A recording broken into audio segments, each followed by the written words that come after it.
నేటి మంచి మాట బురద మరియు మంచినీరు.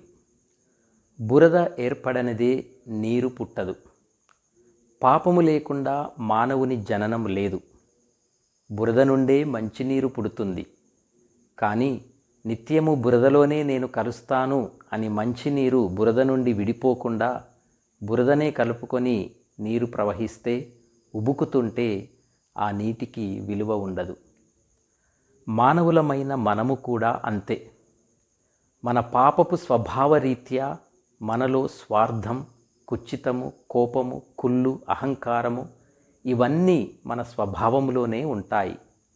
అయితే భగవంతుడు మానవునికి నేర్పే విలువలను, విచక్షణను నేర్చుకొని ప్రతి ఒక్కరూ కూడా మన పాత స్వభావమనే బురద నుండి మంచినీరు అనే మంచి స్వభావమును మనం ఏర్పరచుకోవాలి.